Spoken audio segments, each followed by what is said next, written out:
Okay, so today would have been my grandfather. It would have been his 90th birthday. So I wanted to talk a little bit about him. I actually didn't celebrate his birthday because he was a Jehovah's Witness. My grandma was a Jehovah's Witness before him, and he later on converted to the religion. My mom did not, have us grow up as Jehovah's Witnesses. So while many of my family members are, I never really, I never was part of it. I definitely went to the Kingdom Hall with my grandma and my grandpa sometimes, but it wasn't like a religion that I adopted formally. So my grandma and grandpa met when they were 17 and 19. And I'll tell you what my grandpa told me about this. My grandpa was very smart.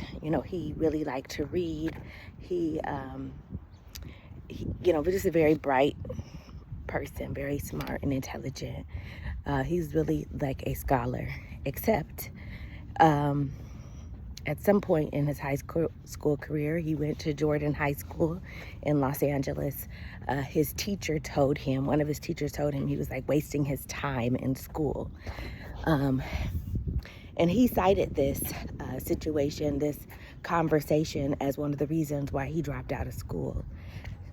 However, I guess it was part of fate, because in night school is where he met my grandmother. She was 19, he was 17. He was telling her that he was 19 because, he was trying to get with her. She was younger. She was older than him. So he told her, he was 19 as well. But that wasn't the case. At the time that my grandmother met, my grandma and my grandpa met, my grandma already had 2 kids. Like I said, she was a teenage mother.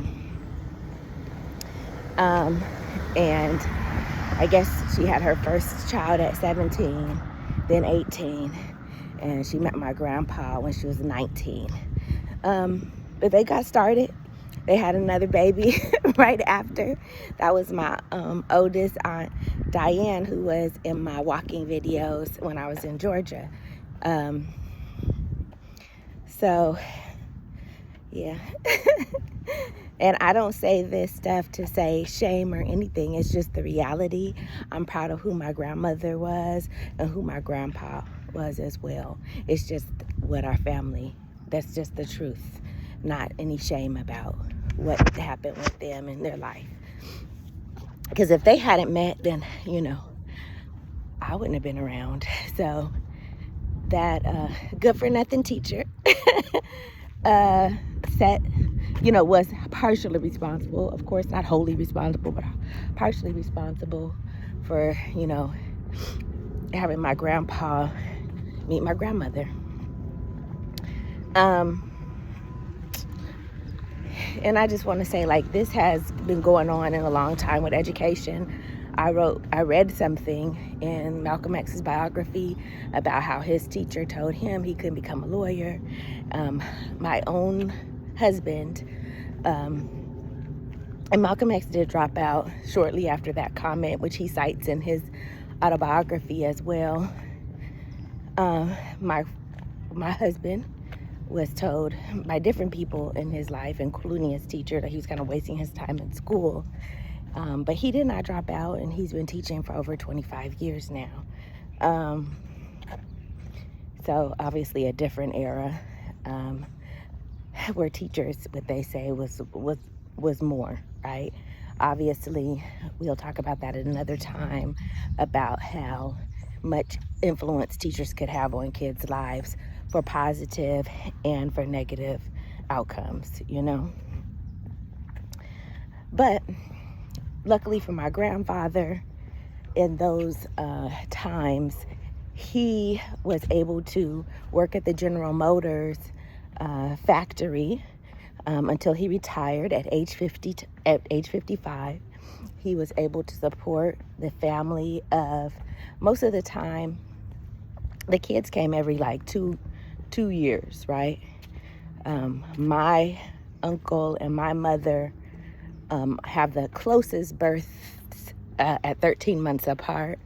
But other than that, about 2 years, right? They were having kids every 2 years or so. And probably, the first two that my grandmother had probably were pretty close too. I didn't think about that till now, how close their births were. So in all, my grandmother had 9 kids, all of them very close in age, except for the very last one, which was 9 years younger than the youngest before her. So basically,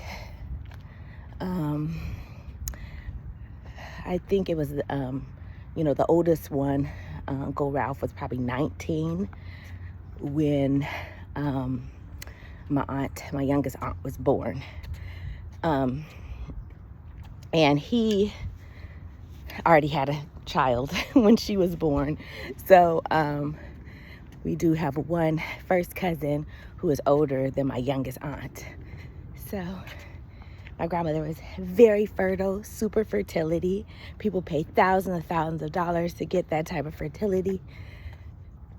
Anyway, that's a magical body, right? That can produce well-formed human beings. That's amazing. Moving on. Grandpa was able to be a great provider from his salary at General Motors as a factory worker. He had a 4-bedroom house in Pomona on Academy Avenue. They lived there for many years. They did originally come from the Watts area of Los Angeles, but they moved out actually before the Watts riots. So my mom was there, and I think in first grade she started school in Watts, and then, school in Pomona, right? So they moved to Pomona, and they had a 4-bedroom house that they purchased, 2 bedrooms, 4 bedrooms, 2 baths, and their 9 kids, 8 kids, because most of the time they didn't have the little one. The 8 kids, 7 actually, because the oldest uncle, he actually just stayed with my grandmother, my great grandmother. Because of the short generation spans, I did know my grandma, and my great grandma, my great grandmother did watch me and my siblings after school. And the same is true for my daughter. Her great grandparents watched her after school as well, because we had kids young. We were able to interact with those generations, which is a blessing, of course. A lot of people don't know their great grandparents and stuff like that, never get to meet them. But, I did, and my grandma and my daughter did as well. Anyway, the other thing I want to say about my grandpa is during this time where he was working at General Motors, he taught himself to Spanish using like the library record player albums and the books. And when I'm saying he learned Spanish, he learned read, write, listening, and speaking in Spanish. He communicated with people that he worked with, and all of that. So this is before this technology with Duolingo and all that. So he's very smart. I call him an autodidactic. He did drop out of high school like my grandmother, but that's not because he didn't have the intelligence. He's very smart. He loved to read, and in fact, he read so much.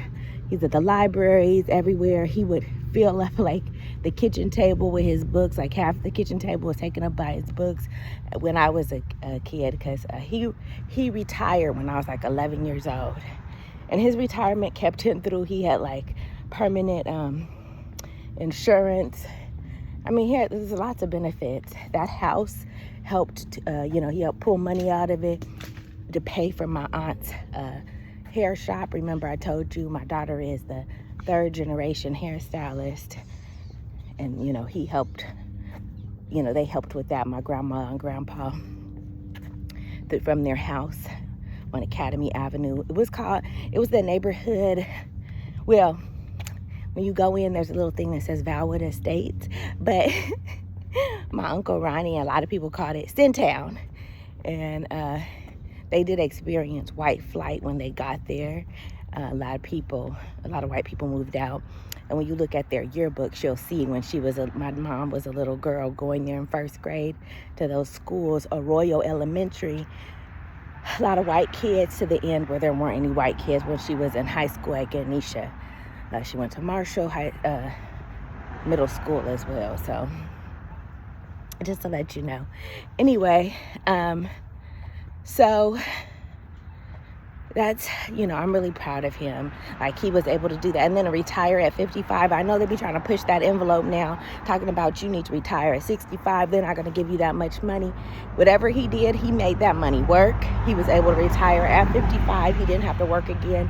He was in pursuit of knowledge. He was reading, writing, doing all kinds of things, enjoying his life. But I remember when he was working, he would get up at 4 o'clock in the morning and head to the factory.